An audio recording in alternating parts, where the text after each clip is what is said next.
ومن سيئات أعمالنا من يهدي الله فلا مضل له ومن يضلل فلا هادي له وأشهد أن لا إله إلا الله وحده لا شريك له وأشهد أن محمدا عبده ورسوله أما بعد فإن خير الحديث كتاب الله وخير الهدي هدي محمد صلى الله عليه وسلم وشر الأمور محدثاتها وكل محدثة بدعة وكل بدعة ضلالة وكل ضلالة في النار আসসালামু আলাইকুম ওয়া রাহমাতুল্লাহি ওয়া বারাকাতুহু। আমরা গতদিন যেখানে শেষ করেছিলাম আজকে ঠিক তার পর থেকে শুরু করব ইনশাআল্লাহ। এটা একটু বাড়াই দেন তো, এইটা বাপাশেরটা এই ডান দিকে নেন, মানে ক্লকওয়াইজ ঘোরান। এখন ঠিক আছে? হ্যাঁ ঠিক আছে। সো গতদিন যেখানে শেষ করছিলাম সেইখান থেকে আমরা শুরু করব। লেসার কুফর বোধহয় গতদিন না আরো বেশি পড়ছি আমরা, গতদিন আমরা আরেকটু বেশি পড়ছি। দুইটা ইম্পর্টেন্ট নিয়মের প্রথমটা পড়ছি, যে ফার্স্ট প্রিন্সিপাল হচ্ছে in one person one May find branches of faith as well as, এটা কি পড়লাম আমরা? হ্যাঁ এটা পড়ছি, branches of faith as well as branches of কুফর। একই লোকের ভিতরে আপনি ইমানের শাখাগুলো পাইতে পারেন, আবার কুফরের শাখাগুলো পাইতে পারেন। এটা আমরা পড়ছি গতদিন। আজকে পড়ব আমরা দ্বিতীয় প্রিন্সিপালটা, দ্বিতীয় মূলনীতি। একটা সেকেন্ড আমি একটু দেখে নিই। না এটা পড়িনি আমরা, একই লোকের ভিতরে এইটুকু এর আগে পর্যন্ত এসে শেষ করছি। এই ইবনুল কাইমের একটা উদ্ধৃতি দিয়ে আমরা শেষ করছি, সেটা আরেকবার একটু পড়ি সবার জানার জন্য বা সবার মনে রাখার জন্য। সেটা হচ্ছে যে এই যে ডিফারেন্সিয়েশন, বড় কুফর ছোট কুফর, কুফর দুনা কুফর, এটা ইসলামের বড় একটা প্রিন্সিপাল বা মূলনীতি। এইভাবেই সাহাবীরা বুঝতেন, সাহাবীরা এইভাবে ডিফারেন্সিয়েট করতেন বড় কুফর এবং ছোট কুফরের ভিতর। এবং এটা সাহাবীদের মেথোডোলজি। সাহাবীদের সময়ের পরে তাবেঈদের সময়ে খারেজিরা এই মেথোডোলজিকে অস্বীকার করে, এবং আজও যারা খারেজিদের অনুসারী তারা মনে করে যে কুফর একটাই, যে কোনো কুফরই মানুষকে ইমানের মানে ইসলামের বাইরে নিয়ে যায়। তারা কবিরা গুনাহ কুফরের ভিতরে ডিস্টিংগুইশ করে না, এবং বড় কুফর এবং ছোট কুফরের ভিতরে ডিস্টিংগুইশ করে না, কুফর অফ অ্যাকশন কুফর অফ বিলিফের ভিতরে ডিস্টিংগুইশ করে না। যেটা আমরা বহু দলিল পাই যে অ্যাকশন এবং বিলিফের ভিতরে ডিফারেন্স হইতে পারে, বা একটা মানুষ একটা কিছু করতে পারে, করে বসতে পারে, যেটা কাজটা কুফর, কিন্তু সে কাফের হয়ে যায় না, বা তার কুফর অফ বিলিফ নাই দিকে তাকে কাফের বলা যাবে না। বিগেস্ট হচ্ছে মোহাম্মদ বিন আব্দুল ওয়াহাবের কাজেই আসছে, মানে ওনার লেখাতে আমি পড়ছি, বা আমার কাছে আছে দলিল, কেউ চাইলে লেখাতে দেখতে পারেন, যে মোমেন বান্দা, এটা একটা দলিল কিন্তু, মানে উনি এই ঘটনাটা দিয়ে সেই ওই হুনাইনের যুদ্ধের সময়কার ওই সাহাবীরা যে একটা গাছ চাইছিলেন, যে গাছে তারা তরবারি ঝুলায় রাখবেন বা অস্ত্র ঝুলায় রাখলে তাদের গুড ওমেন আসবে, এই ঘটনার পরে আল্লাহ রাসূল সাল্লাল্লাহু আলাইহি ওয়াসাল্লাম তাদেরকে তিরস্কার করে বললেন যে তোমরা মুসার উম্মতের মতো হয়ে গেলা, তোমরা মুসার উম্মতরা যেরকম চাইছিল যে তাদের একটা মূর্তি দরকার যেটাকে তারা পূজা করবে, তোমরা এরকম করতেছো। কিন্তু তিনি তাদেরকে ঈমান দোহরাইতে বলেন নাই, আবার শাহাদা নিতে বলেন নাই, বা কাফের বলে ব্র্যান্ড করেন নাই। এইখান থেকে মোহাম্মদ বিন আব্দুল ওয়াহাব বলতে চাচ্ছেন যে মোমেন বান্দা অজ্ঞতাবশত কুফরের একটা কাজ করলে সে কাফের হয়ে যায় না, এটা মানে অ্যাকশন বিলিফের ভিতরে আনতেছে। তার মানে এখানেও যেভাবে আমরা পড়লাম এর আগে, বা এমনিতেও এইটাই মেথোডোলজি ছিল, যে কোনো একজন মানুষ একটা কাজ অ্যাপারেন্টলি দেখতে কুফর মনে হতে পারে, কিন্তু তাতে সে কাফের হয়ে যায় না, যতক্ষণ পর্যন্ত আর অন্যান্য কন্ডিশনগুলোই না হয়। ইবনুল কাইমের এটা আমরা পড়ে আবার এইটাই লাস্ট ছিল, লাস্ট কথাগুলো আমাদের এটা ছিল গতদিনে, এটা পড়ে আমরা আজকের ইসে আয়োজনে যাব ইনশাআল্লাহ। This differentiation is the view of the companions, এটা হচ্ছে সাহাবীদের ভিউ, যে কুফর বড় কুফর এবং ছোট কুফরের ভিতরে ডিস্টিংগুইশ করতে হবে বা পার্থক্য করতে হবে। Those who are the most knowledgeable of this nation of the book of Allah and of Islam and কুফর অ্যান্ড দেয়ার রিকুইজিটস, এরাই হচ্ছেন সবচেয়ে জ্ঞানী এই জাতির ভিতরে, কিসের ব্যাপারে? আল্লাহর কিতাবের ব্যাপারে এবং কুফরের ব্যাপারে, আর কি করলে কুফর হয় আর কি করলে কাফের হয় এটার ব্যাপারে তাদের চেয়ে নলেজেবল কেউ নাই। এটা আমরা ওই দিন গতদিন বলতেছিলাম যে আহলে সুন্নাত ওয়াল জামার আকীদার একটা পয়েন্ট অলওয়েজ মনে রাখবেন আপনারা, যে সাহাবীরাই দিনকে সবচেয়ে ভালো বুঝছিলেন। আজকের মৌলানা মওদুদী, আজকের তারেক রমাদান, বা আজকের ওয়েস্টে বা দুনিয়াতে অন্য বহু মানুষের নাম পাবেন আপনি, যারা মানে ইসলামকে রিইন্টারপ্রেট করার চেষ্টা করতেছেন। অ্যাকচুয়ালি শুনলে খুব খারাপ লাগে, কিন্তু আপনার ইসলামের শত্রু যারা, তারা অ্যাকচুয়ালি কি চাচ্ছে, যে আপনাকে একটু সরাই দিতে চাচ্ছে, আপনার কোর্সটা একটু চেঞ্জ করে দিতে পারে, মানে আপনার দিনটাই চেঞ্জ হয়ে যাবে আলটিমেটলি। সামান্য সরাই দিতে চাচ্ছে, বেশি সরানোর দরকার নেই, অল্প একটু সরাই দিতে চাচ্ছে। তো অল্প সরানোর ভিতর কি ধরেন, ফর এক্সাম্পল সুন্নাহ ঠিক আছে মানলে ভালো, অতটা না মানলেও চলে, এটাই কিন্তু একটু সরাই দেওয়া, এটাই কিন্তু আপনাকে অনেক দূরে নিয়ে যাবে। একদিন আপনি সমস্ত সুন্নাহকে অবজ্ঞা করতে শুরু করবেন।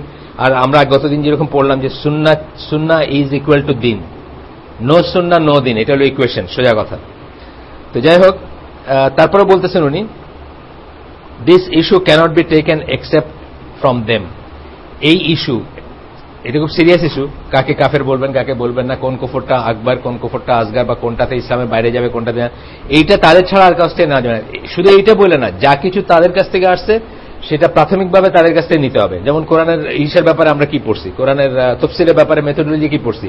প্রথমটা হচ্ছে কোরআনের তফসির কোরআন দেয়া, মানে সূরা আমরা যেটা পড়তেছি, এই শনিবারেও কিন্তু আবার তফসিরই হবে। ওই ওনারা দুইজনই অকুপাইড, মঞ্জুর ভাই এবং সাইফুল্লাহ ভাই, সেই জন্য আকরামুজ্জামান ভাই আবার তফসিরই করবেন, তফসির আদওয়াল বায়ান, কালকে আর কি, কালকে 4টার সময় ইনশাআল্লাহ। এই তফসিরটা আপনারা শুনবেন। আমি কিন্তু মানে তফসিরের কোনো আয়োজন আগে কোনোদিন করি নাই। এবার করার একটা কারণ হচ্ছে যে এই তফসিরটা আর কোনো ল্যাঙ্গুয়েজে অ্যাভেলেবল না, মানে ইংলিশে আছে অল্প কিছু, সূরা বাকারার 178 নম্বর আয়াত পর্যন্ত বোধহয়, আর সূরা ফুরকানের একটা দুইটা আয়াত আছে, সূরা ফাতিহা আছে, এছাড়া নাই, মানে ইসে নাই, মানে ইংলিশে আর নাই, বাংলায় তো নাই, অন্য কোনো ল্যাঙ্গুয়েজে আছে বলে আমার জানা নাই। এটা একটা রেয়ার তফসির। কেন? কোরআনের তফসির কোরআন দেয়া। তো আমরা তফসিরের মেথোডোলজি কি পড়ছি, কোরআনের তফসির কোরআন দেয়া হচ্ছে 1 নম্বর সোর্স, 2 নম্বর হচ্ছে কোরআনের তফসির সুন্নাহ দিয়া, 3 নম্বর কি পড়ছি, সাহাবীদের দিয়ে। সাহাবীরা যারা যে কোনো একটা কোরআনের আয়াতকে যেভাবে বুঝছেন, এটা যদি আমরা দলিল পাই যে তারা এইভাবে বুঝছেন, তাহলে ওটাই গ্রহণ করতে হবে আমাদের। তারপরে আসতেছে দুইটা, যে আপনার অ্যারাবিক ল্যাঙ্গুয়েজের জ্ঞান এবং আপনার রায়, মানে আপনার ইন্টেলেক্ট, অনেক পরে, এবং ওইগুলোর কন্ডিশন আছে যে ওই প্রথম 3টা সোর্সের সাথে কন্ট্রাডিক্ট করার মতো কোনো মিনিং দেওয়া যাবে না। যখন সাহাবীরা একত্রে যদি কোনো একটা মিনিং বুঝছেন, কোরআনের এই আয়াতের মিনিং এইটা, তাহলে ওইগুলোকে কন্ট্রাডিক্ট করার মতো আপনার নিজের মন গড়া কোনো মিনিং দিতে পারবেন না। তো যাই হোক, আমরা এই জিনিসটা মনে রাখবো অলওয়েজ, যে সবচেয়ে নলেজেবল হচ্ছে, এটা আহলে সুন্নাত জামার কথা, সবচেয়ে নলেজেবল হচ্ছেন ওইটা আমরা দেখে আরেকদিন পড়তে চেষ্টা করবো। এই মজলিসে আগে পড়ছি, কিন্তু আরো একদিন পড়বো যে আহলে সুন্নাত জামা কার কাছ থেকে দলিল নেয়, বা কার কাছ থেকে ফতোয়া নেয়, বা ফতোয়া ডিরাইভ করার ব্যাপারে তাদের মেথোডোলজি কি, খুবই ইম্পর্টেন্ট জানা। মানে আমরা গতদিন বলছি যে কোরআন এন্ড সুন্নাহ, নট কোরআন দেন সুন্নাহ না, অথবা কোরআন অর সুন্নাহ না, কোরআন এন্ড সুন্নাহ একসাথে নিব আমরা। তারপরে আমরা কি পড়ছি, যে আমাদের আকীদার একটা ইয়ে হচ্ছে, those who are closer to রাসূল সাল্লাল্লাহু আলাইহি ওয়াসাল্লাম, তাদের নলেজটা বেশি সলিড বা বেশি গ্রহণযোগ্য। এটা আমরা জানি। এটা একটা তো জানি, এমনিতে ডিরেক্টলি ওনারা পাইছেন এখান থেকে, আল্লাহ রাসূলের বহু হাদিস আছে যেখানে উনি সাহাবীদের এন্ডোর্স করছেন, কোরআন জানতে হলে এর কাছে যাও, এটা জানতে হলে এর কাছে যাও, এরকম করছেন। তারপরে আমরা জানি যে তাদেরকে কার্স না করতে বলছেন, তাদেরকে সমালোচনা না করতে বলছেন, তাদেরকে গালি দিতে না বলছেন, ইত্যাদি ইত্যাদির পরে তারপরে কি বলছেন, ওই যে best is my generation, then is next. এখান থেকে সালাফের ডেফিনেশনটা আসে, সালাফ কাদের বলি আমরা, সালফুস সালেহিন কাদের বলি, এই ডেফিনেশনটা আসে। তার মানে দিন নিতে হবে, আপ্রাণ চেষ্টা করতে হবে রুট থেকে নেওয়ার, ওই জেনারেশন থেকে নেওয়া, ওই সময় যারা আল্লাহ রাসূলকে দেখছেন বা ওই সমস্ত ঘটমান এইগুলা যারা দেখছেন তাদের কাছ থেকে নেওয়ার। যদি না পাই তখন এমন, যেমন আমি বললাম গতদিন, যে আল্লাহ রাসূল বা তার সাহাবীরা মুখে উচ্চারণ করে বলেন না যে সিগারেট খাওয়া হারাম। সো আজকে প্রয়োজন পড়তে পারে এটার উপরে আপনি কিয়াস এবং ইজমা মানে স্কলারদের কনসেনসাস। স্কলার কারা? আবার আহলে সুন্নাত জামাত স্কলার, মানে টম ডিক এন্ড হ্যারি না, মডার্নিস্ট না, বা ক্যাপিটালিস্ট না, বা সোশ্যালিস্ট না, আছে না, মানে ওই কত ফেরকা আছে, কোরআনাইটস XYZ কত কিছু আছে, এগুলা না। আহলে সুন্নাত জামাত স্কলারদের থেকে নিতে হবে, ইজমা নিতে হবে, আর কিয়াস নিতে হবে। কিয়াস মানে যেমন সিগারেটের ব্যাপারটা কিয়াস, যে সিগারেট শব্দটা উচ্চারণ করেন নাই, কিন্তু দ্যাট উইচ কিলস, যা আপনাকে হত্যা করে সেটা করা যাবে না, সুতরাং সিগারেট হত্যা করে, সিগারেট খাওয়া যাবে, এইভাবে আসবে করে। তো সেরকম ব্যাপারও থাকতে পারে, কিন্তু সেটা হচ্ছে একদমই কিছু না পাই, এবং যখন পাবো তখন আবার কি, তখনকার প্রায়োরিটিটা আমরা জানি, যে খোলাফায়ে রাশিদিনের সুন্নাহ কথা আল্লাহ রাসূল নিজে বলে গেছেন, নিজের মুখে বলছেন। কিন্তু খোলাফায়ে রাশিদিন যদি এমন একটা কোন জিনিস ইমপ্লিমেন্ট করে থাকেন টেম্পোরারিলি, যেটা সরাসরি আল্লাহ রাসূলের নীতি বা বলার এগেইনস্টে যাচ্ছে, তাহলে আজকের দিনে আমরা আবার সেই সুন্নায় ফিরে যাব। দুটো উদাহরণ দেই আমরা, যে আব্দুল্লাহ ইবনে ওমর একমুঠ দাড়ি রেখে বাকিটা ছেটে ফেলছেন। আব্দুল্লাহ ইবনে ওমর বড় একজন সাহাবী, স্ট্রিক্ট একজন সাহাবী, দাড়ির হাদিসটা ওনার কাছ থেকে আসছে, দাড়ি রাখার যে হাদিসটা, এই জন্য অনেকে এটাকে শক্ত দলিল মনে করেন, যে উনি যখন একমুঠ রাখছেন তখন আর আমরা তো রাখতেই পারি। কথা ঠিক আছে, লজিক ঠিক আছে, কিন্তু আমরা যদি জেনে যাই যে আল্লাহ রাসূল বলছেন দাড়ি ছেড়ে দাও, এবং ওইটা সহিহ হাদিস হয়, তাহলে ওমরের কোনো বক্তব্য আমাদের কাছে কোনো ব্যাপার না। মানে এত সিরিয়াস ওইটা, যে ওমরের বক্তব্যটা কিছু না। আরেকটা হচ্ছে যে বিয়ের ব্যাপারে উনি যে 3 তালাকে বিয়ে ভেঙে যাবে এই যে এটি করছেন, এটা উনি একটা পার্টিকুলার অবস্থায় করছেন যখন মানুষ এইটার অ্যাডভান্টেজ নিয়ে ইচ্ছা মতো তালাক দিতেছে, আবার তালাক নিয়ে খেলামেলা করতেছিল। তখন উনি বলছেন যে না, খেলার ছেলে হোক রাগের হোক, যাই মানে যেগুলো বলে আর কি, যে আমার তো মাথা, বাংলাদেশে কি হয় মানে পয়লা তালাক দেয়, তারপরে তালাককে কেমনে জায়েজ করবে এটার ফন্দি খুঁজতে থাকে, কারে এনে বিয়ে দিবে, কারে কেমনে করবে। তো ওইরকম ছিল ওই সময়। তো উনি বলছেন যে না, এরকম যদি দেও কেউ, তাই থেকে তালাক কিন্তু হয়ে যাবে ভ্যালিড। মানে এটা উনি খলিফার ইসে বলে, খলিফার ক্ষমতা বলে, এবং তখনকার অবস্থা বা ফিকের রুট রিজন যেটা মাকাসিদ শরিয়া যেটাকে আমরা বলি, যে একটা শরিয়ার বিধান কেন আসছে, একটা লাভের জন্য আসছে বা একটা ইসের জন্য। উনি দেখছেন যে ওইটাকেই মানুষ টুইস্ট করে ওইটাকেই ক্ষতির কারণ করতেছে, সুতরাং উনি এটা করছেন। বাট আজকে আমরা যখন এই ক্রস সেকশন থেকে দেখবো যে ওমর রাদিয়াল্লাহু আনহু এটা বলছেন, আর আল্লাহ রাসূল বলছেন যে না, তুমি বউ ফেরত নাও। 3 বার একসাথে তালাক দিয়েছে, যে তাকে বলছেন যে তুমি, তোমার তালাক হয় নাই, তুমি বউ ফেরত নাও, মানে ফাইনাল তালাক হয় নাই, এক তালাক বলে গণ্য হবে বা যাই হোক। এখন আমরা যখন এই ক্রস সেকশন থেকে জানি যে আল্লাহ রাসূল এটা বলছেন, ওমর রাদিয়াল্লাহু আনহু এটা বলছেন, তাহলে কি দাঁড়াবে? আল্লাহ রাসূল যেটা বলছেন সেটা দাঁড়াবে, ওমর রাদিয়াল্লাহু আনহু কি বলেন তাতে আসে যায় না। মানে এইভাবে প্রায়োরিটি গুলো সেট করতে হবে। এখানে আমরা ভুল করে ফেলি। আমরা অনেকে মনে করি যে আজকে এত হাদিস নিয়ে আমি মোহাম্মদ এনামুল হক চাইলে পুরা সহিহ বুখারী সামনে নিয়ে বসতে পারতেছি তো। একটা ওয়ার্ড দিয়ে সার্চ দিতেছে ডিভোর্স, একসাথে ধরেন 150 হাদিস বাইরে আসতেছে। এইটা তো ওনাদের ছিল না, তাহলে ওনারা তো আমাদের চেয়ে কম বুঝতেন না। এই বুঝটাই ভুল, এই চিন্তাটাই ভুল। আমাদেরকে বুঝতে হবে যে বেস্ট জানতেন এই দিনের বেস্ট জেনারেশন হচ্ছেন এই নেশনের সাহাবীরা, বাস। এখন বলতেছে যে latest scholar did not understand the purport of this terms.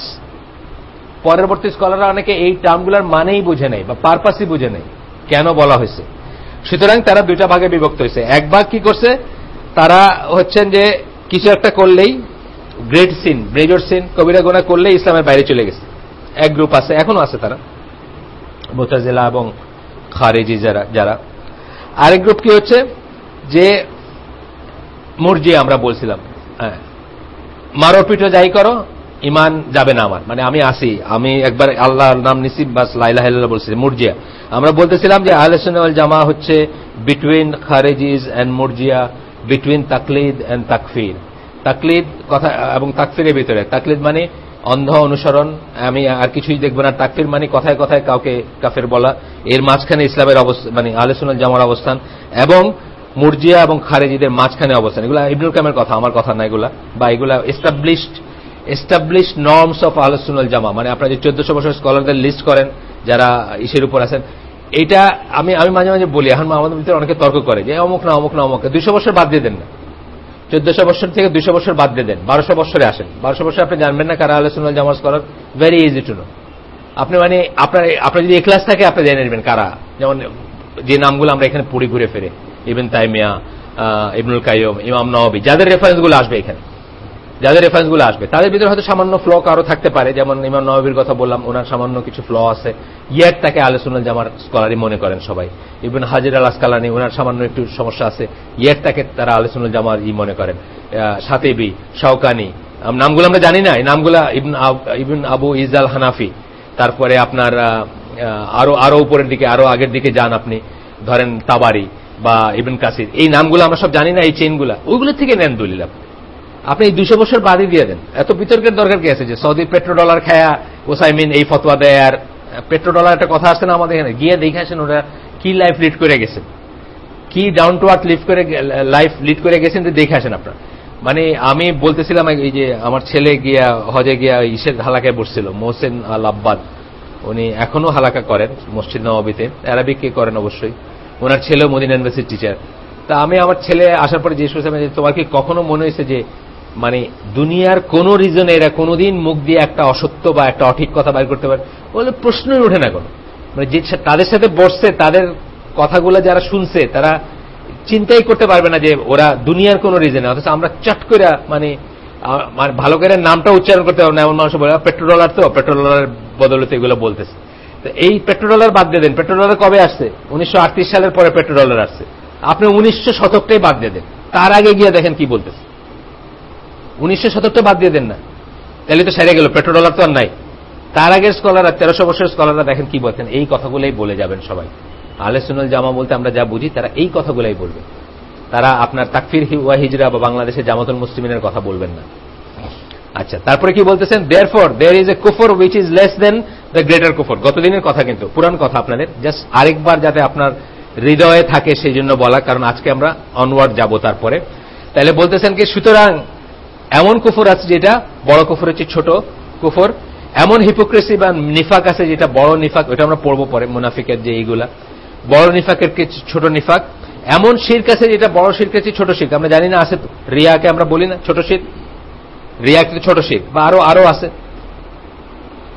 আচ্ছা, এমন ফিস্ক আছে যেটা বড় ফিস্কের চেয়ে ছোট ফিস্ক। ফিস্ক শব্দটা কুফর, ফিস্ক এবং জুলম তিনটা শব্দই কিন্তু ইসলাম বিনষ্টকারী বা ইমান বিনষ্টকারী সেন্সে ব্যবহৃত হয়েছে, আবার গুনার সেন্সে ব্যবহৃত হয়েছে। আমরা আগের দিন আলাপ করছি, জুলুম তো আমরা পরিষ্কারভাবে আলাপ করছি, যে একটা আয়াত আছে সূরা লুকমানের 13 নম্বর আয়াত, যেখানে আল্লাহ বলছেন যে জুলুম করে নষ্ট করে দিও না তোমাদের আমল সব। ওই জুলুম বলতে শিরক বোঝানো হয়েছে। আর আরেক জায়গায়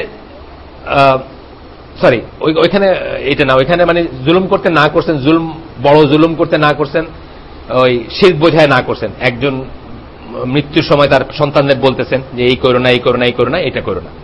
আর এটা হচ্ছে আরেকটা, যেখানে আরেকটা আয়াতে, এই আয়াতটার নাম্বার আমি ভুলে গেছি, কারণ মনে থাকলে, এটা শুরুর দিকে সূরার একটা আয়াত, যে জুলুম করে তোমরা তোমাদের আমল নষ্ট করে দিও না।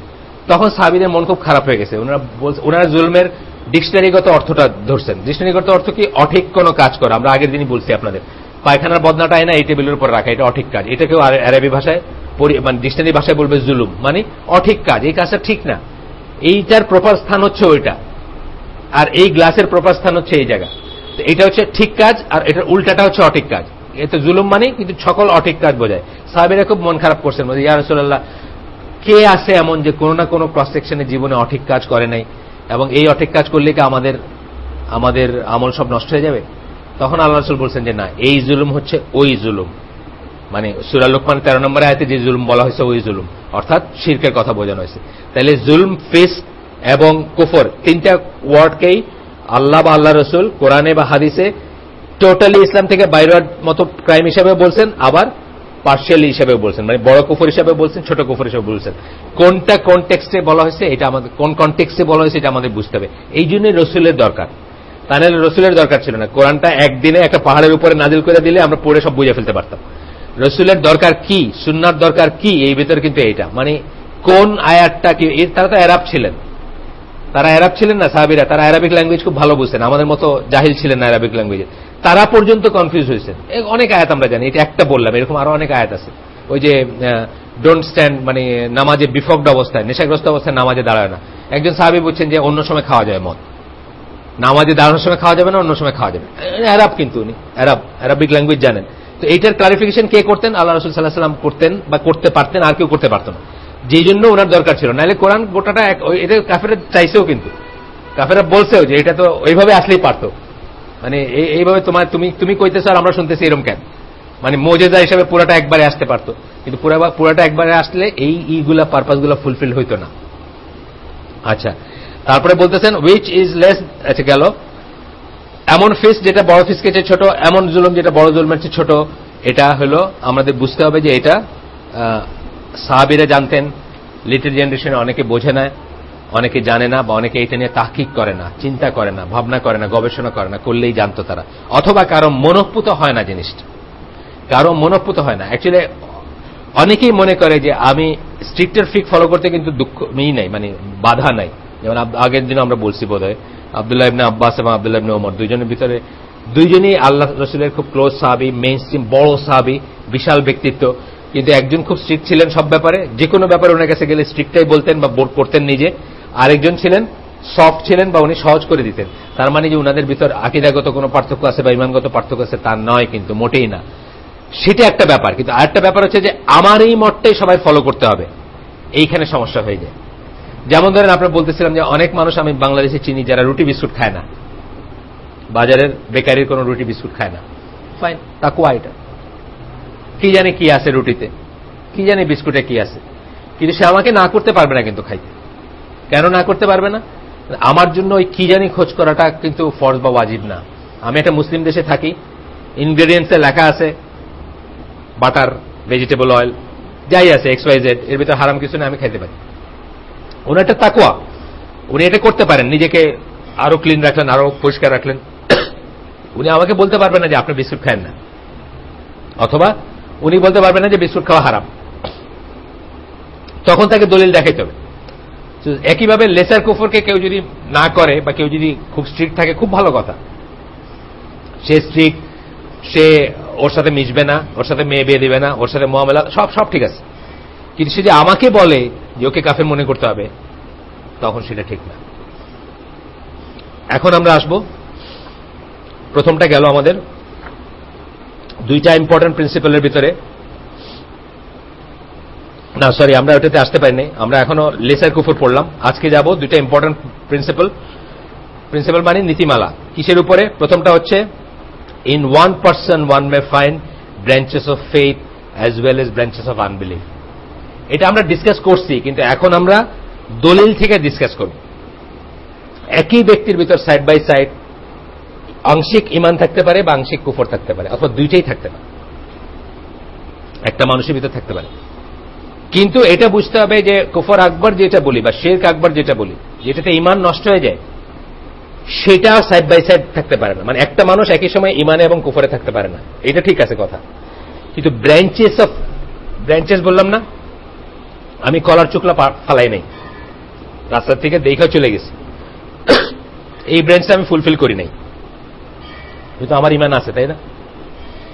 আবার আমি একটা মার্ডার করছি জীবনে, যে লোককে মার্ডার করছি সে হলো মুসলিম, আমি কুফর করছি, বাট আমার ইসলাম থেকে বাইর করে দেয় না, কারণ আমার উপর আমি যদি হুদুদ পানিশমেন্টটা নিয়ে নিতাম, তাহলে এই পৃথিবীতে আমি হয়ে যেতাম, ফ্রি হয়ে যেতাম, আখেরাতের জন্য কিছু থাকতো না। নাহলে আখেরাতে এই জন্য আমার পানিশমেন্ট হবে, কারণ এটা মেজর সিন, কিন্তু এটা কুফর না, এটা আমার ইসলাম থেকে বাইর করে দেয়। কিন্তু যে হাদিসে বলা হয়েছে যে মুসলিমকে হত্যা করলো সে কুফর করলো, সেখানে এই সেন্সে বলা হয়েছে তিরস্কার করতে যে এটা ছোট কুফর, এটা মেজর সিন, বাট এটা, এবং এটার পিছনে কারণগুলো আমরা পড়বো। যে এটার কারণ হচ্ছে যে এটা কাদের প্র্যাকটিস? কাফেরদের প্র্যাকটিস। এটা একটা রিজন এটাকে কুফর বলার। কাদের প্র্যাকটিস? কাফেরদের প্র্যাকটিস। কাদের কাজ? একজন মুসলিমকে কে মারবে? ইউজুয়ালি কাফের মারবে, তাই না? এটা কাফের কাজ, সেই সেন্সে কুফর। কিন্তু এটা একটা মেজর সিন, এটার জন্য কিসাস আছে। আপনারা জানেন, এই পেপারে দেখলাম কালকে না পরশু, বাংলাদেশিদের কয়জন 40 জন বোধহয় ওয়েট করতেছে, ডিফারেন্ট জায়গায় মৃত্যুদণ্ড হবে। তো ওই বার্গেন চলতেছে, কত টাকা দিলে, কোথায় জানি কত লাখ টাকা চাইছে, তত টাকা দিতে পারবে না, দেখা তারটা ইমপ্লিমেন্ট হবে। যদি দিয়ে দিত ব্লাড মানি, শেষ, অ্যাকাউন্ট শেষ। আসেন আমরা কোরআনের আয়াত, সূরা বাকারা 143। Good deeds fall under the name of iman if it is established that good deeds, এটা যদি এস্টাবলিশ করা যায় যে আপনার ভালো কাজগুলা ইমানের নামের আন্ডারে পড়ে। কোন নামের আন্ডারে? ফেইথের 77 ব্রাঞ্চেস। আমরা বলছি না সোহাবুল ইমান একটা বই আছে, 70টি বা তার চেয়েও বেশি শাখা আছে ইমানের। এটা একটা বই, এই বইটা সবাই পড়বেন, এবং এই বইটার জাস্ট জিসটা, ওই যে 77 শাখা কি, এটা আমরা কিন্তু গ্রুপে দিছিলাম একবার, খুব সুন্দর একটা, এক পাতায়, আবার দিব ইনশাল্লাহ দেখি পারলে, এক পাতায় একটা আছে লিস্ট আর কি। আর বইটা একটু এক্সপ্লেন করে, বইটা বাংলায় পাওয়া যায়, এই কাটা বনে পাবেন, সোহাবুল ইমান, বাংলায় অনুবাদ করা আছে, সুন্দর বই। এটা একটা বেসিক বই, কিন্তু আমাদের এই যে 15টা বই আমরা রিকমেন্ড করি, এখানে আছে একটা লিস্ট। আমরা যে কোনো বিগিনারের জন্য 15টা বই, বাংলা বই রিকমেন্ড করি, তার ভিতরে এটা একটা বই, ফেইথের 77 ব্রাঞ্চেস। যাই হোক, এমন যদি কোনো কাজ থাকে যেটাকে ইমান বলে ডিফাইন করা যায়, এই 77 ব্রাঞ্চের ভিতর পড়ে, তাহলে আল্লাহ কি বলতেছেন? and never would Allah make your iman of no effect. এইটা নষ্ট হবে না, এইটার জন্য আপনার রিওয়ার্ড পাবেন, এইটার জন্য আপনার রিওয়ার্ড পাবেন। তবে বেসিক কন্ডিশন কি? আপনার ইমানদার তো হইতে হবে। ইমানের রিওয়ার্ড পাইতে ইমানদার হইতে হবে। কলার চোখলা আপনিও ফালাইলেন, কাফেরও উঠায় ফালাইল, কাফেরের এখানেই শেষ, হিসাবে এখানেই শেষ না। কারণ সে মিউনিসিপ্যালিটি থেকে একটা প্রাইজ পাইল যে অমুক মানুষ সবসময় জনকল্যাণের কাজ করে গেছেন, আর এখানেই শেষ তারটা। আপনি ফেলবেনও আল্লাহর জন্য, এবং আপনার হিসাবও হবে ওইখানে। ইনফ্যাক্ট যে কোনো গুড ডিড, মুসলমান আসলে এই প্রত্যাশা করবে কার কাছে? আল্লাহর কাছে। তাহলে কিন্তু এখানেই শেষ। এটা কিন্তু একটা basic difference between what is good deed according to Quran and সুন্নাহ, আমিলুস সালেহ কারে বলে, আর ওদের গুড ডিড কি, তার ভিতর তফাৎ। আমাদের যে কোনো গুড ডিডের রিওয়ার্ডটা আমরা কার কাছে যাবো? আল্লাহর কাছে যাবো। এবং এগুলো কি নফল? তো এগুলো নফল না, সুপার নিউমারারি, এগুলো তো ফরজ না। কলার চোখলাটা উঠায় ফেলানো ফরজ না কিন্তু আমাকে কেউ কাউকে দেখতে হবে এমন কোনো কথা নেই, কারণ এটা জামাতে নামাজ পড়ার মতো জিনিস না যে মসজিদে যাবো আর সবাই দেখবে, তাও না। সুতরাং এগুলো আমরা শুধুমাত্র আল্লাহর জন্য করবো। আর মানুষের জন্য যদি করি, আইদার এটা বিফলে যাবে, কখনো এটা উল্টাটাও হইতে পারে, মানে ইভেন আপনার গুনার কাজও হইতে পারে। আপনারা জানেন ওই যে শহীদ, আলেম আর দানশীল ব্যক্তি জাহান্নামী হবে। যে কেন হবে? দান তো তার জন্য ফরজ ছিল না, ফরজ ইবাদত ছিল না তার জন্য দান, কিন্তু সে করছে লোক দেখাইতে, বাহবা পাইতে। এই বাহবা পাওয়ার জন্য করছে, দেখে সে জাহান্নামে যাবে। তাহলে গুড ডিড যদি আল্লাহর মতো করে করতে না পারেন, it can be bad deed for you, মানে আখিরাতের রেসপেক্ট এটা ব্যাড ডিড হবে। এখানে আপনার বললাম না, পৌরসভা আপনার একটা দিয়ে দিবে, সিআইপি যেরকম হয় এরকম কোন একটা থাকতেও পারে ওদের, কমার্শিয়ালি ইম্পর্টেন্ট পার্সন যেরকম ওইরকম, মানে সমাজসেবী আছে বোধহয় এরকম, মানে সম্মাননা বলে না, কয়েকদিন পরে পরে আপনার মালা পরায় ক্রেস দেয় আমাদের বাতিঘরদের ডাইকা নিয়ে গিয়া, তো এরকম করতেও পারে। কিন্তু আপনার ওই হিসাব এখানেই শেষ। অথবা আপনার এগেনস্টে যাইতে পারে, যদি এই যে বললাম আপনার দানবীর XYZ বাংলাদেশে আছে, কিন্তু নিজের অফিসে দানবীর লাগায় রাখছে, আমি দেখছি নিজের অফিসে নিজের বাড়িতে দানবীর অমুক লাগায় রাখছে, বাংলাদেশে আছে সত্যি দানব। হ্যাঁ, হাজিতে আছে, তাহলে তারপরে একটা অন্য জিনিস, একটু অন্য জিনিস। কিন্তু ফরজেবাদতের সাথে, ফরজেবাদতের একটা দলিল আছে যে ফরজেবাদত আপনি প্রকাশ্যে করবেন। প্রথম হজটা যেটা করতেছেন, এটা বলে করতে পারেন সবাইকে, আমি হজে যাচ্ছি। এটার ভিতরে একটা আল্লাহর আনুগত্যের একটা সেন্স আছে। নামাজে যাচ্ছেন, ইসে কি বলে আপনার মসজিদে ওয়াজিব ফরজ নামাজে, বা ইসে যাচ্ছেন ওয়াজিব জামাতে যাচ্ছেন, এটা কিন্তু আপনি প্রকাশ্যে যেতে পারেন। আল্লাহর আনুগত্য করতে যাচ্ছেন, মানে ডিরেক্ট আনুগত্য, যেটাই সুপার নিউমারারি না। ওয়ালাইকুম সালাম। সুপার নিউমারারি কাজটা আপনি মানুষ দেখে করলেন, মানে একেবারে বরবাদ হয়ে গেল, একেবারে শেষ। ফরজেরটা তাও কিছু, ওই যে বললাম ফরজের আনুগত্যের একটা ব্যাপার আছে। তাহলে দেখলাম আমরা যে আল্লাহ আপনার, and never would Allah make your iman of no effect, তোমাদের ইমানকে of no effect করে দিবেন না। and that sins and acts of disobedience fall under the name of kufr, as এটা গেল ইমানের, যে আমরা বললাম যে ইমানের কাজ যে এই যে of no effect বলতে এইগুলো বোঝাচ্ছে না, ছোট ছোট যে কাজগুলো আপনি করবেন যেগুলো ইমানের আন্ডারে পড়বে, শাখার ভিতর পড়বে, কলার চোখলা ফালাইলেন বা এটা যেটা বললাম, এগুলা কি করবেন না। আর ওয়ালাইকুম সালাম, এবং ওইটা আসতেছে abusing a Muslim is wickedness and fighting him is kufr, রাসূল সাল্লাল্লাহু আলাইহি ওয়াসাল্লামের হাদিস, বুখারী মুসলিম। প্রথম যেটা আয়াত পড়লাম বললাম তো সূরা বাকারার জামাল জারাবাদের একটা নোট আছে। Again in this verse the term iman is used in the reference to the prayers which is one of the branches of iman. সালাতের ব্যাপারে বলছেন আল্লাহ। কিবলা চেঞ্জ হয়ে গেল না, তখন বললেন আর কি যে তোমাদের যা তোমরা করছো সেটা আল্লাহ বিফলে নিবেন না, মানে অন্য কেবলায় পড়ছো দেখা আল্লাহর অর্ডারই তো পড়ছো, বিফলে নেওয়ার কিছু নাই। এবং এইতে আমি বলি মাঝে মাঝে যে কেবলার সিগনিফিকেন্স অ্যাকচুয়ালি কি। অনেকে মনে করে আমরা কাবা শরীফ পূজা করি, হিন্দুরা বা অনেকেই মনে করে যে আমরাও একটা করি তোমরা একটা করো, তোমরা গিয়ে ওখানে যাই করো, মানে ওরা বলে আর কি। বাজপেয়ী বোধহয় দেখলাম একদিন বলছে যে ইসলাম মানে মক্কা বিজয়ের আগে ওখানে মূর্তি ছিল না, আল্লাহ রাসূলের নামাজ পড়ছেন না। বাজপেয়ী না কে জানি দেখলাম একদিন মূর্তিকে ডিফেন্ড করতে গিয়ে বলতেছে আর কি, ওই আগে ওরা যখন গভর্নমেন্টে ছিল তখন আর। যাই হোক, এখানে আল্লাহ এই আয়াতে, মানে এটা আয়াতটা সিগনিফিকেন্ট কেন, এখানে আল্লাহ যেটাকে ঈমান বলতেছে ওটা অ্যাকচুয়ালি ব্রাঞ্চেসের ভিতর পড়ে। সালাতের কথা বলতেছেন, তোমাদের সালাত আমানতু বিল্লাহি মালাইকাতি কুতুবি রুসুলি ওয়াল ইয়াউমিল আখিরি কাদার খাইরি শারির ভিতর কিন্তু সালাত নাই, আছে নাই? সালাত তো নাই। সালাত যদি ঈমানের অবিচ্ছেদ্য অংশ, মানে সালাত নাইলে আপনি মুসলিম, ওটা অন্য ফিক, আমি সেটাতে যাচ্ছি না। কিন্তু সালাতকে ব্রাঞ্চ অফ ঈমান বলতে হবে যখন আপনি এইভাবে আসবেন। তখন কেন আসতে হবে? ওই সওয়াবুল ঈমান পড়লে বা ইসে দেখবেন যে এটা এই হিসাবে আসবে, যদিও স্কলারদের ভিতরে এটা নিয়েই আছে। তো এখানে বলতেছেন যে এইখানে ব্রাঞ্চেস অফ ফেথ হিসাবে, জামাল জারাবুজু যিনি এই বইটা অনুবাদ করছেন উনি বলতেছেন ব্রাঞ্চেস অফ ফেথ বলেই এইভাবে আল্লাহ উল্লেখ করতেছে যে তোমার এটা বিফল যাবে না, ওই দিকে পড়তে দিকে বিফল যাবে তা না। আর এই হাদিসটা হচ্ছে বুখারী এবং মুসলিমের হাদিস। এরপরে বলতেছেন যে আল্লাহ রাসূল সাল্লাল্লাহু আলাইহি ওয়াসাল্লাম কুফর কথাটা বলছেন, but at the same time he did not deny the faith of the person who perform those deeds. উনি কুফর বলছেন, কিন্তু উনি ওই যে লোক যে কাজটা করছে তার ঈমানকে অস্বীকার করেন। ঠিক যেমন আগে ওই ঘটনাটা বললাম হুনাইনের যুদ্ধের সময়, যেটা ওটা উনি কি বলছেন যে এটা তো একটা শিরকের কাজ, তোমরা বলতেছে যে গাছে তোমাদের করবে, কিন্তু উনি তাদেরকে কাফের বলেন নাই বা তাদেরকে মুশরিক বলেন নাই বা তাদেরকে করেন নাই।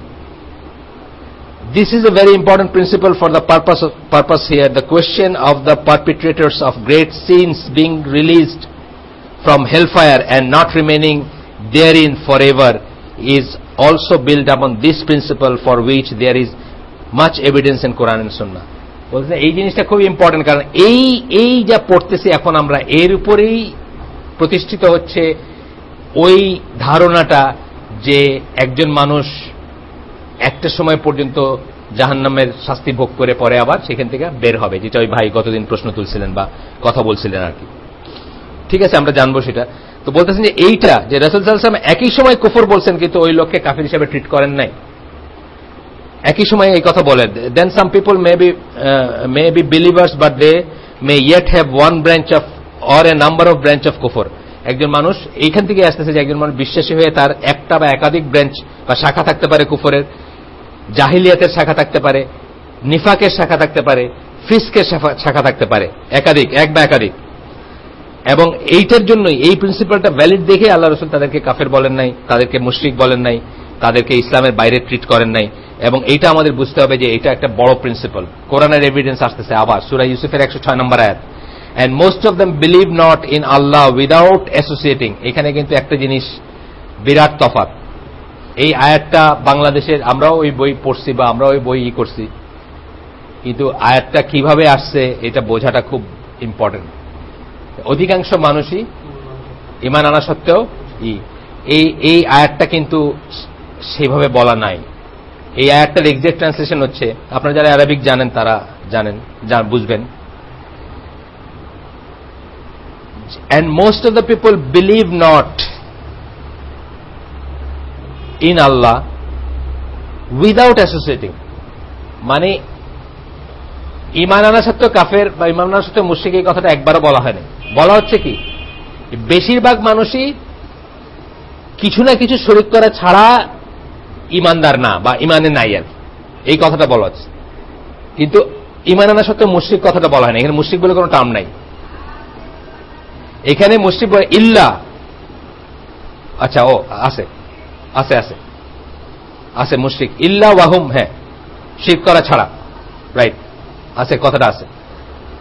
And most of them believe not in Allah, বেশিরভাগ ওয়ামা ইউমিনু আকসারহুম, ওয়ামা ইউমিনু আকসারহুম, আকসার মানে কাসির থেকে আসে, অনেক অনেক, মোস্ট বা অনেক, আকসারুহুম বিল্লাহি ইল্লা ওয়াহুম মুশরিকুন without associating others as partners with him. এটা হচ্ছে এটার মিনিং। এটা বলেন নাই যে সত্ত্বেও মুশরিক না, এই কথা বলেন নাই। কিন্তু ঈমান আনা সত্ত্বেও, এরকম না কি যেন বইটার নাম বলেন দেখি, এরকম না বইটার নাম, অধিকাংশ লোক ঈমান আনা সত্ত্বেও মুশরিক বা আল্লাহ ঈমান আনা সত্ত্বেও মুশরিক, এই ধরনের কিছু একটা। কিন্তু আল্লাহ, এটা ল্যাঙ্গুয়েজটা হচ্ছে যে আনে না, মানে ঈমান আনে না, এটা কিন্তু ক্রিয়াপদ। ঈমান আনে না বা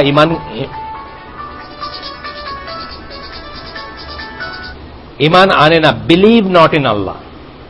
অধিকাংশ লোক ঈমান আনে না আল্লাহ, উইদাউট, সাথে সাথে তারা কিছু না কিছু শিরক করে। এটা তো আমরা দেখতেই পাচ্ছি, কিন্তু তাই বলে তারা মুশরিক বলা যাবে না কেন? এখানে ডিফারেন্স আছে এবং ডিফারেন্স করতে হবে। Here Allah affirms faith for them but with shirk. Allah নিজেই বলতেছেন যে তারা ঈমানদার, কিন্তু they have shirk mixed with it. আচ্ছা, although the verse was revealed with respect to Arab polytheists, the point is to be based on generality of its text and not the specific occasion behind its revelation. আজকে আমরা মুসলমানদের শোনাইতেছি না এই কথাগুলা, তাহলে কি generality নিয়ে কথা বলতে হবে? আজকে তো মুসলমানদেরই বলতেছি কথাগুলো, এই বইটা তো মুসলমানদের জন্য লেখা হয়েছে, যারা পড়ছেন আমাদের এখানে আছে, কিন্তু বইটার মানে নামের ইম্পোর্টটা ঠিক না। আমি যেটা বলতেছি মানে অধিকাংশ লোকের ভিতরে শিরক আছে কিছু না কিছু, পট করে আমি বলতেছি না যে তারা সবাই মুশরিক, এটা বলবো না। এই সেন্সে আসছে জিনিসটা যে হ্যাঁ হইতে পারে, বড় হইতে পারে, কিন্তু ছোটটার পসিবিলিটিটা আপনি ক্লোজ করে দিতে পারেন না। আর বড় হইতে হলে কি হতে হবে? ওই যে আবার হুজ্জত কায়েমের কথা আসতে হবে। যে জন্য এই মজলিসে বসে আমরা স্পেসিফিক্যালি নাম ধরে জিজ্ঞেস করছি আল্লামা আজিজুল হকের কথা। এই মজলিসে মানে এই আইসিডিতে আকরামুজ্জামান ভাইকে স্পেসিফিক্যালি ওনার নাম ধরে জিজ্ঞেস করছি যে উনি যে ওনার বুখারীর ইসে কাসিদা লিখছেন আল্লাহ রসুলকে উদ্দেশ্য করে যে আপনি আমাকে উদ্ধার করেন হে রহমতের সাগর, নাইলে আমার কোনো ভরসা নাই, উনি কি মুশরিক নাকি? ওনার পেছনে কি নামাজ পড়া যাবে নাকি? ওনাকে কি কাফের জ্ঞান করতে হবে নাকি? এইখানে বসি আল উজরুবিল জাহলি, মনে আছে না একটা হয়তো যারা ওই সময় ছিলেন, এইখানে বসে তখন উনি বলছেন যে না, কেন করা যাবে না? জাহিলিয়াতের অজুহাতটা ওনার শুনতে মানে নিতে হবে বা দিতে হবে, যে উনি হয়তো ইন ফাইনার ডিটেলস এই জিনিসগুলো জানেন না, বা ওনাকে বসে কেউ বোঝায় নাই যে এইটার ভিতরে এইটা এই সমস্যা আছে, এই ডাউট, বেনিফিট অফ ডাউটটা ওনাকে দিতে হবে। কিন্তু যদি কেউ প্রমাণ করতে পারত যে আব্দুল আজিজ বিন বাজ ওনাকে নিয়ে একবার বসছিলেন, বসে ওনাকে সমস্ত দলিল দিচ্ছেন, দেওয়ার পরে উনি বলছেন যে আপনি যাই বলেন আমি এটাই মানবো, ইয়েস, দেন হয়তো মুফতিরা বলতেন। যেমন আমি শুনছি যে ওই যে ওনাদের নাকি একটা লিস্ট আছে ইন্ডো পাক সাবকন্টিনেন্টের আকাবিরদের কে কে মুশরিক। এর ভিতর আমি নাম বলতেছি না, মানে পাস্ট মারা গেছেন বা আগের ইন্ডিয়ান মানে আগের দিনের বহু এমন স্কলারের নাম আছে যাদের কোরআনের তাফসীর আমাদের বাজারে চলে মুশরিক হিসাবে আছে। কেন? কারণ তারা জানেন যে তাদেরকে এভিডেন্স দেওয়া হয়েছে, তারপরেও তারা সেটা মানেন না। সুতরাং এখানে বড় শিরকও থাকতে পারে, না হচ্ছে না, কিন্তু চট করে আমরা বলে দিতে পারবো না যে এটা, মানে এই স্কোপটা থাকবে তখনও, যে একটা মানুষ ইমানদার হয়েও তার ভিতরে ব্রাঞ্চেস অফ কুফর থাকতে পারে। তথাপি কিন্তু আল্লাহ তাকে ইমানদার বলতে আরেকটা আয়াতে দেখব, দ্য ডেজার্ট আরবস, সূরা হুজুরাতের আয়াত 14 নম্বর আয়াত। বেদুইন আরবরা বলে উই বিলিভ, আমরা বিশ্বাস করি। তারা বলে you have no faith, say you have no faith. Allah বলতেছেন রাসূলকে বলো যে তোমাদের ভিতরে ঈমান নাই। But you should only say we have submitted our wills to Allah. কিন্তু তোমাদের বলা উচিত যে আমরা আল্লাহর কাছে সারেন্ডার করছি। যেটা প্রথমে হয়, প্রথমে একটা মুসলমান কি করে, মানে প্রথম যে একজন শাহাদানিয়া মুসলমান হইলো, ধরেন একজন ব্রিটিশ বা একজন আমেরিকান, সে অ্যাকচুয়ালি কি করলো? প্রাথমিক সারেন্ডারটাও করলো। সে তো ঈমান কারে বলে সেটা ভালো করে জানেই না এখন, মানে অনেকদিন লাগে না, আমাদের জীবন কেটে গেল জানতে জানতে যে ঈমান কারে বলে, বা ঈমানের ডেফিনেশন কি, বা কোনটুকু হইলে ঈমান, কোনটুকু হইলে ঈমান না, ঈমানের বেসিক কি এবং ব্রাঞ্চ কি, এটা কিন্তু আহলে সুন্নাত জামাত বিশ্বাস, জানেন তো। ঈমানের রুট হচ্ছে কি? মুখে বলা, অন্তরে বিশ্বাস। ব্রাঞ্চ কি? কাজ। ব্রাঞ্চে ভুলের জন্য আপনি কাফের বানায় ফেলতে পারবেন না কাউকে, যেটাতে খারেজিরা ভুলটা করে। আর ব্রাঞ্চটারে টোটালি অস্বীকার করে কারা? মুরজিয়ারা করে।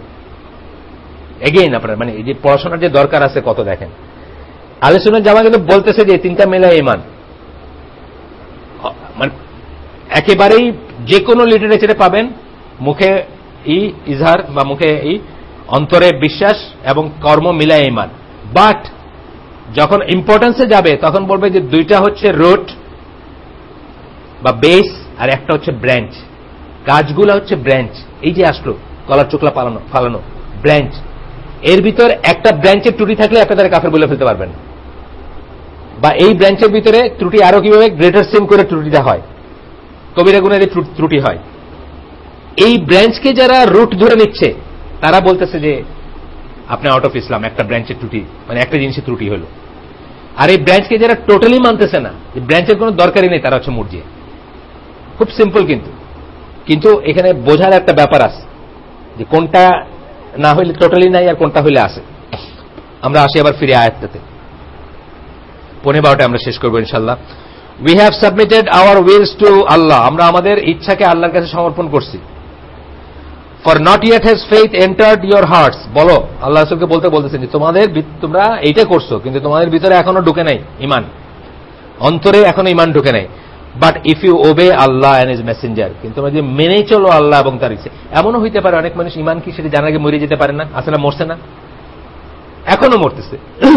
এখনো বিদেশে আপনি পাবেন যে এই যে বুড়ে বুড়ে লোকগুলো মুসলমান হয়, ইউসুফ এসেস ধরেন, তার বাপও মুসলমান অবশ্য, হয়ে তারা কি করে, প্রথমেই চেষ্টা করে তাদের বাপ মারে কেমনি মুসলমান বানাবে। বোঝে যখন যে জিনিসটা খুব খুব মানে হামজা ইউসুফের কথা শুনছি আমি, জারাবদের কথা শুনছি আমি, আমিনা সিলমির কথা শুনছি আমি, যে তাদের মনে মানে ফার্স্ট ভয়টাই আসে কি করে বাপ মাকে জাহান্নাম থেকে বাঁচাবে। এখন ধরেন কইতে কইতে কইতে কইতে মা হয়তো মরার আগের দিন মুসলমান হয়েছে, এখন তার ভিতরে কি ফেথ ঢুকছে, সে শুধু সারেন্ডার করছে, মনে মনে একটা ধারণা করে নিছে যে আল্লাহ তুমি যা বলবো আমি মাইনে নিলাম। এই তো ব্যাপারটা, কি কইছো এটাও আমি জানি না, কিন্তু তুমি যা কইছো বা কইবা, ইমানে মুজমাল আমরা বললাম না, যেটা ইমানে মুজমাল বেসিক ইমান, যেটা থাকলে আপনি চিরকাল জাহান্নামে জ্বলবেন না, সেটা কি? সেটা হচ্ছে এইটা যে জানি এটা মানবো, আর যেটা জানি না ভবিষ্যতে জানবো সেটা মানার জন্য এখন থেকে আমার হৃদয়টা রেডি থাকবে, যে যেদিন শুনবো আল্লাহ রাসূল এটা বলছেন সাথে সাথে মেনে নিব, ওইটার জন্য এখন থেকে আমার প্রিপারেশন আছে। এটা হলো ইমানে মুজমাল বা মানে মিনিমাম ইমান, যেটা হলে আপনি কাফের না। তো এইটা হয়তো আসছে তাদের ভিতরে, উই হ্যাভ সারেন্ডার, কিন্তু ইমান ঢুকে নাই, কিছুই জানে না, এখনো জানে না কিছু। But if you obey Allah and his messenger, যদি আল্লাহ এবং রাসূলকে তোমরা মানো, সূরা হুজুরাতের 14 নম্বর আয়াত, he will not belittle any of your deeds, তোমাদের সৎ কাজগুলোকে উনি নষ্ট করে দিবেন না, ধ্বংস করে দিবেন না, বা ছোট করে দেখবেন না। তার মানে বেসিক ইমানের উপর থাকার পরে আপনার যদি কোনো ভালো কাজ থাকে, সেই কাজের সওয়াবটাও যেমন আপনি পাবেন, এবং আপনার যদি কোনো খারাপ কাজ থাকে সেটার জন্য আপনি শাস্তিটাও পাবেন বা পাইতে পারেন, আল্লাহ চাইলে মাফ করে দিতে পারেন। আমাদের আরেকটা বেসিক প্রিন্সিপাল আহলে সুন্নাত জামার কি, যে আল্লাহ আপনার সৎ কাজ বা ভালো কাজকে ম্যানিফোল্ড বাড়ায় দিয়ে আপনাকে জান্নাতে নেবেন, আর আল্লাহর আপনার খারাপ কাজকে একটা ফোঁটা অবিচার করবেন না, না করে আপনাকে শাস্তি দিবেন, মাফও করে দিতে পারেন। তাহলে শাস্তির ব্যাপারে হলো আপনি জাস্ট যা ডিজার্ভ করেন তা পাবেন, অথবা মাফ করে দিবেন আল্লাহ। আর প্রাপ্তির ব্যাপারে কি, আপনাকে ম্যানিফোল্ড বাড়ায় দিয়ে আপনাকে জান্নাতে নিয়ে যাবেন। এটা কিন্তু আহলে সুন্নাত জামার আকীদার অংশ। একটা ফোঁটা জুলুম করবেন না আল্লাহ খারাপ কাজের ব্যাপারে, আর ভালো কাজ অলওয়েজ বাড়ায় দিবেন। বা ভালো কাজ দিয়ে আপনি শুধু জান্নাতে যেতে পারবেন না, বেসিক কথা হলো এটা। কোন মানুষ ভালো কাজ দিয়ে জান্নাতে যেতে পারবে না, আল্লাহ রাসূল নিজেও না, উনি বলছেন আমিও না। সুতরাং গ্রেস আমাদের সবার দরকার হবে, কিন্তু শাস্তি যদি হয় কারো, আল্লাহ যদি দেন, তাকে ঠিক ততটুক দিবেন যতটুক তার প্রাপ্য। তাহলে তার যে একটা খারাপ কাজের জন্য সে যদি পায়ও, পাওয়ার পরে তার ভালো কাজের জন্য ভালো কাজটা নষ্ট হয়ে যাবে না, আল্লাহ বলতেছেন নষ্ট করে দিবেন না, তার ভালো কাজের জন্য সে রিওয়ার্ডটা পাবে। এই সমস্ত দলিলের উপরে এই প্রিন্সিপালটা বেস, যেটার কথা আমরা বলতেছি। For Allah is of forgiving and merciful, Allah হচ্ছেন গফুরুর রহিম। আচ্ছা, ইসলামের obedience to Allah and His Messenger have all been affirmed from them, yet faith, meaning the absolute or complete faith has been denied of them. যাদের কথা বলা হচ্ছে এই আয়াতটাতে, তাদের কথা বলা হচ্ছে কি, ইসলাম, আল্লাহ এবং রাসূলের প্রতি আনুগত্য, মেনে চলা, তাদের কথা শোনা, এইটা কিন্তু তারা অ্যাফার্ম করছেন যে আল্লাহ আপনি যা বলবেন, আল্লাহ রাসূল আপনি যা বলছেন তাই শুনলাম, তাই করব আমরা। বায়াত নিছেন মানে তো তাই, বা বলছেন এসে মানে তাই। মক্কা বিজয়ের পরে বায়াত নিছেন না, এই করব না, এই করব, আজ থেকে এইটা করব না, আছে না বায়াত? হিন্দের বায়াত, অনেকে বায়াতের ডেসক্রিপশন আছে। মেয়েদের এক ধরনের ল্যাঙ্গুয়েজ, এটা আল্লাহর বলার ল্যাঙ্গুয়েজ, আল্লাহর সাজেস্টেড ল্যাঙ্গুয়েজ। এই কথা বলে তাদের কাছ থেকে এই নাও, মেয়েদের কাছ থেকে আল্লাহ বলে দিয়েছেন যে এটা করে নাও, এই মানে ব্যভিচার করব না, এই করব না, সেই করব না। তারপরে বলতেছেন yet faith, meaning absolute and complete faith. তবুও বলতেছেন যে ইমান মানে, এটার মানে কি অ্যাবসলিউট এবং কমপ্লিট ইমান, সম্পূর্ণ জ্ঞান বশত যে ইমান, জেনে শুনে যে ইমান, has been denied of them. তাদেরকে বলা হচ্ছে যে তোমাদের ভিতরে এখনো ইমান প্রবেশ করে নাই। ন্যাচারালি আমাদের ভিতরে যেমন করে নাই, আমরা বুড়ে হয়ে যেতেছি, এখনো শিখতেছি, প্রতিদিন শিখতেছি। এই যে কথাটা একটু আগে বললাম যে ব্রাঞ্চ এবং ইসের ভিতরে যে ডিফারেন্সিয়েট করতে হবে, এই জিনিসটা কিন্তু আমার খুব রিসেন্ট জ্ঞান। ধরেন শহীদুল্লাহ খানের কোন একটা লেকচারে শুনলাম একদিন, আমাদের এখানেই বোধহয় বললেন, আমাদের যে উনি পড়াইতেন না তখন কোন এক সময় শুনলাম যে এই ব্যাপারটা। কিন্তু তার আগে ধরেন যখন থেকে জানছি যে কাজ ইমানের অংশ, কিন্তু কাজ আর ইসের ভিতরে যে আবার একটু ডিফারেন্স করতে হবে বা ডিফারেন্সিয়েট করতে হবে, সেই জিনিসটা মাথায় ঢুকে নেই যতদিন কেউ চোখে আঙ্গুল দিয়ে না ঢুকাই দিছে। এইভাবে আমাদের জানার এখন অনেক বাকি আছে, অনেক কিছু জানবো আমরা। সুন্নাত থেকে এভিডেন্স, কোরআনের আয়াত পড়লাম আমরা দুইটা, সূরা ইউসুফের 106 নম্বর আয়াত। তাহলে 106 নম্বর আয়াতের বোঝাতে আমাদের একটু সমস্যা আছে, এটা বোঝা গেল। এটা বড় শিরক হইতে পারে, ছোট শিরকও হইতে পারে। এবং এইখানে যে মিনিং এ বলা হচ্ছে, এটা বলা হচ্ছে যে ছোট শিরকের মিনিং এ বা ব্রাঞ্চেস অফ শিরকের meaning A, not as the শিরক। জেনারেল মিনিংটা মক্কার ইসেদের ব্যাপারে না।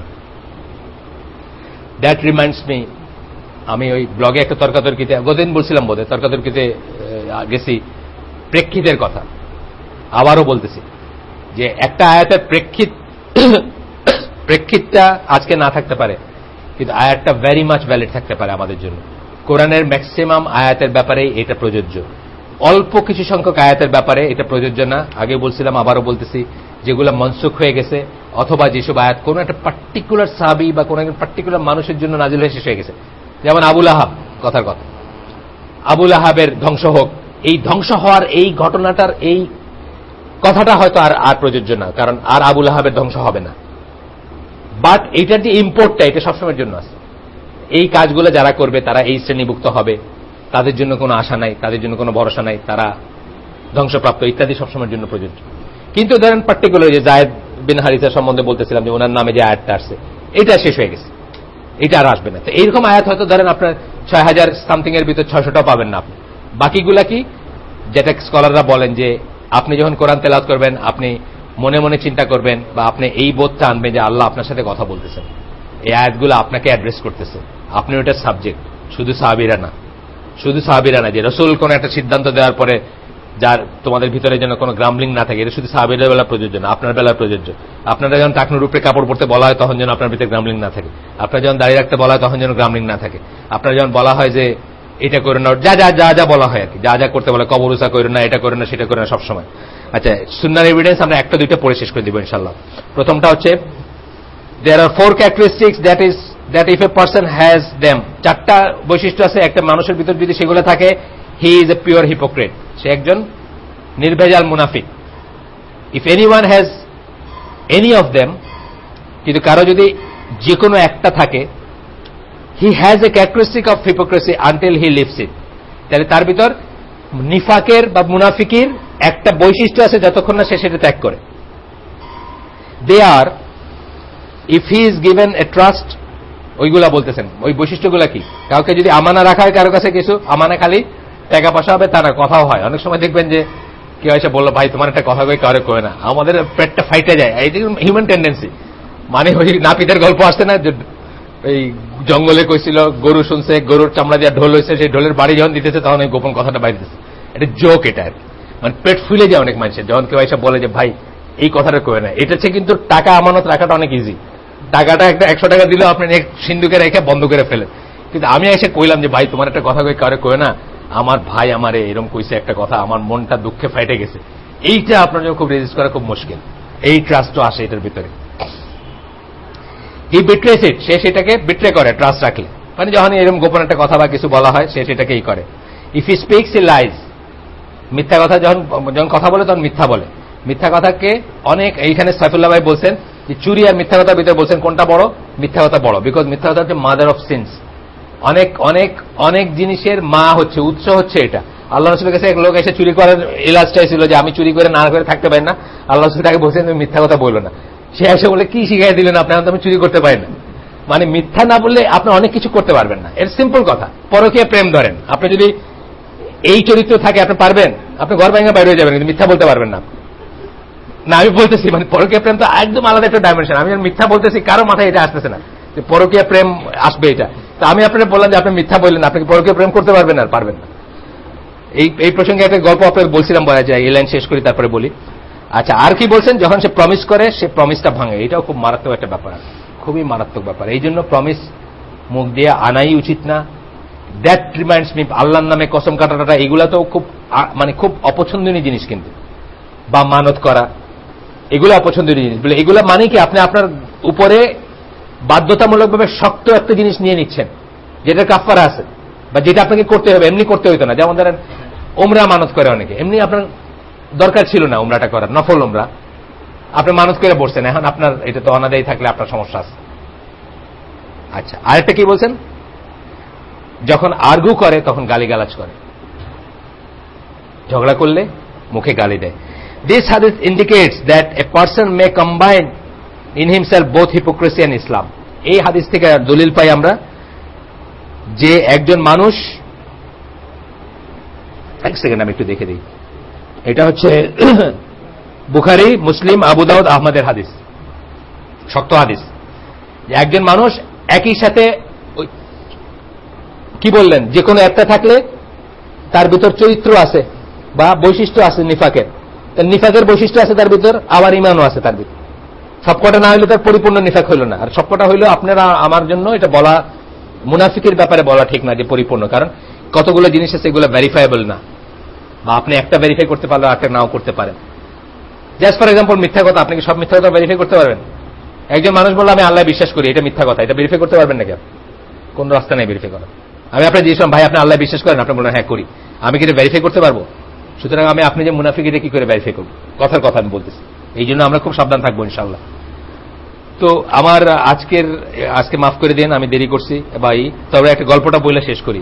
গল্পটা হলো এমএসএন এর একসময় আমার একটা অ্যাকাউন্ট ছিল, ওইখানে খবর উঠে কিন্তু এমএসএন, ইয়াহু আর গুগলটা আমাদের এখন তো ফর দ্য টাইম বিং আমাদের সবচেয়ে বড় শত্রু, কিন্তু তারপরেও গুগলের এগেইনস্টে আমি প্রতিবাদ করতে বলছি। গুগল 2 দিন আমি গুগল ইউজ করি নাই, 2 দিন জিমেল ইউজ করি নাই আমি, ওই যে 2 দিন ওরা আহ্বান জানাইছিল $210 মিলিয়ন ক্ষতি হবে বলছিল, মানে জাস্ট এটা বাড়ি দেওয়া আর কি গুগলের। কিন্তু তারপরে গুগল কেন প্রেফার করি, একটা কারণ হচ্ছে যে খুললেই ন্যাংটা ছবি আসে না, গুগল খুললে কোনো ছবি আসে না। এটা কিন্তু গুগলের একটা মুসলমানদের জন্য বড় অ্যাডভান্টেজ। এই জিনিসটা গুগলের কাছে কমিউনিকেট করতে হবে, যারা আইটিতে আসেন পারলে এটা কমিউনিকেট করেন যে তোমাদের যে আমরা প্রেফার করি এটা কিন্তু কোনো অন্য কোনো প্রেমের জন্য না, এটাও ইসলামের জন্য করি, যে একটা খারাপ ছবি আসে না দেখলে। আর অ্যাডভার্টাইজ যেগুলো আসে ওগুলোকে পড়েও দেখেন, আসলে খারাপ অ্যাডভার্টাইজ আসে কিছু। আপনি যা নিয়ে যে সাবজেক্ট নিয়ে, ধরেন আমি ডিভোর্স নিয়ে করতেছি, একটা পোস্ট দিলাম, সাথে সাথে ওইখানে ডিভোর্স সংক্রান্ত লয়ারদের নাম চলে আসলো, এই ধরনের কিছু হয়তো আসে, কিন্তু ওইগুলো না পড়লেই চলে। কিন্তু গুগলের যেটা ভালো জিনিস সেটা ছবি আসে না। যাই হোক, এমএসএন এ খবর আসছে কি, পরকীয়া প্রেম নিয়ে খবর আসছে, মানে পরকীয়া প্রেমে কি করে কার সংসার ধ্বংস হয়েছে। একটা জায়গায় আমার খুব মজা লাগছে পড়তে, এক মহিলা বলতেছে যে আমি কত বোকা, যে ওর বাবা মা, মানে তার পরকীয়া প্রেমিকের কথা বলতেছে, ওর বাবা মা বউ ছেলে মেয়ে সবাই মিথ্যা বলে এসে আমার সাথে ডেটিং করতেছে। আমি ভাবতেছি সে আমাকে যে দুনিয়ার সবচেয়ে ভালোবাসে বা আমাকেই একমাত্র ভালোবাসে, এই কথাটা সে সত্যি বলতেছে। মানে এইটা আর কি, যে মানে দুনিয়ার সবাইকে সে মিথ্যা বলতেছে, আমি ধরতেছি যে আমার কাছে সে সত্যি বলতেছে, মানে মিথ্যা কথা বলেনি, আমি যেটা মনে হয়েছিল আমার আর কি। এটা হচ্ছে আমরা যখন, আমি এটাকে সুপার ইম্পোজ করি আরেকটা ব্যাপারের উপর, যে লোক তার সৃষ্টিকর্তাকে অস্বীকার করতেছে, তার চেয়ে বড় অকৃতজ্ঞ, তার চেয়ে বড় ইল ম্যানার্ড লোক দুনিয়াতে হইতে পারে না। অথচ আমরা পশ্চিমাদের গুড ম্যানার দেখে মুগ্ধ হয়ে আইসা বলি, মানে মানুষ থাকলে ওরাই আসে, কত সুন্দর করে কথা বলে, কত সুন্দর হ্যান্ডশেক করে, লাইনে দাঁড়ালে লাইন ভাঙে না। কিন্তু তার সবচেয়ে বড় যে এইটা করতেছে, সবচেয়ে বড় অকৃতজ্ঞ সে, সবচেয়ে বড় ইল ম্যানার হচ্ছে তার যে সেটা সৃষ্টিকর্তাকে স্বীকার করে না, তার কাছে কৃতজ্ঞ না, তাকে স্বীকার করে না, তার কাছে অ্যাকনোলেজ করে না যে এই হাত এই পা উনি দিচ্ছেন, এই টেকনোলজি উনি দিচ্ছেন। অথচ আমার লাইনে দাঁড়াইতে দেয় দেখে আমি মুগ্ধ হয়ে আইসা বলতেছি যে ইসলাম থাকলে তো ওর ভিতরেই আছে। জাপানিজরা তো প্রত্যেকটা কথায় 2 বার করে আপনার হাই হাই বলবে, মানে বৃত্তি করে হারামজাদা করে গালি দিতেছে আপনার। জাপানিরা আপনি জানেন তো পৃথিবীর নিষ্ঠুরতম জাতের একটা, এখনো তাদের কাছে সিঙ্গাপুর, ভিয়েতনাম, থাইল্যান্ড সবাই দাবি করে যে সেকেন্ড ওয়ার্ল্ড ওয়ারের সময় কি করছিল ওটা মাফ চাইতে। দেখেন না প্রায় পেপারে আসে, সিঙ্গাপুর তো অফিসিয়ালি বলছে, সিঙ্গাপুর গভর্নমেন্ট অফিসিয়ালি বলছে সেকেন্ড ওয়ার্ল্ড ওয়ারে সিঙ্গাপুরে যা করছে এর লেগে মাফ চাইতে হবে, অফিসিয়াল একদম। অনেক গভর্নমেন্টই বলে তাদেরকে। আমি নিজের চোখে দেখা, কোরিয়াতে গেছি, আমার জাহাজের গ্যারান্টি ইঞ্জিনিয়ার জাপানিজ, খুবই খাতির আমাদের সাথে, মানে জানের জান খাতির, বাইরে আমাদের সাথে যায় না। জাহাজে বসে আছে, কোরিয়ান লেবাররা আসলো পানি নিতে, কুলার থেকে মাগনা পানি, দামাম সৌদি আরবিয়া। তখন দোজ ডেজ কোরিয়ানরা লেবার ছিল, সাউথ কোরিয়ান লেবার, ওই ল্যাঙ্গুয়েজ জানে, একটু কথা বলতে এসে মুখটা এভাবে ঘুরে ফেলে। আমি খুব অবাক হয়েছি যে এত ভদ্র একটা লোক, আমার অনেক বড়, মানে 50s ওনার বয়স তখন, আমরা তখন আর্লি 30s, আমি আর্লি 30s, আমি তখন 27 আমার বয়স তখন। লোকটা এরকম এত ওয়েল ম্যানার্ড আমাদের সাথে, আর এইভাবে মুখ ঘুরে ফেললো। তার নিজের জাতির লোক, নিজের জাতির মানে ওই চোখা চোখ আর কি, নিজের জাতির লোক কথা বলতে যাইতেছে। তারপরে জিজ্ঞেস করলাম মিস্টার হারাদা হোয়াট হ্যাপেন, আপনি কেন কথা বললেন না ওদের সাথে? বলে এই গতকালও আমাদের ছিল, কলোনি ছিল, কত বড় সাহস আমার সাথে কথা বলতে চায়, এইটা হলো ওদের ম্যানার। কিন্তু সেই লোকই আপনার সাথে হাই হাই বলে, মানে মনে হবে যে সে পারলে আপনার জুতার ফিতা খুলে দিবে। এটা নিফাক। এই নিফাক কেন হচ্ছে? কেন সে তার সৃষ্টিকর্তায় বিশ্বাস করে না, সে কাফের, ভিরুলেন্ট কাফের। সে মানে যত বড় কাফের হইতে পারে, মানে আমেরিকান আহলে কিতাব কাফেররা তাও কোনো না কোনো ফর্মে চার্চে যায়, মনে করে যে একজন কেউ থাকতেও পারে, সেটাও বিশ্বাস করে। তার সেই ভালো গুণগুলো দেখে আমরা মুগ্ধ হয়ে যেত। আমার ওই পরকীয় প্রেমের ওইটা পড়ে আমার এই কথাটা মনে হয়েছে যে আমরা এই পয়েন্টটা মিস করি, যে যার কাছে সবচেয়ে কৃতজ্ঞ, সবচেয়ে ট্রুথফুল, সবচেয়ে ভালো বিহেভিয়ার করার কথা, সবচেয়ে বেশি অ্যাকনোলেজ করার কথা ছিল যার কাছে, তার কাছে করেন। আর আমাদের একবার হাই বলে আর আমরা মনে করি বাহ, জাপানি ভদ্রলোক আমার কত দয়ালু আর কত সুন্দর করে আমার সাথে কথা বলে। সুবহানাকা আল্লাহুম্মা বিহামদিকা আশহাদু আল্লা ইলাহা ইল্লা আনতা আস্তাগফিরুকা ওয়া আতুবু ইলাইক। ভুল কিছু শুনলে আপনারা যদি শুনে থাকেন সেটা আমার এবং শয়তানের তরফ থেকে, আর শুদ্ধ ভালো কিছু যদি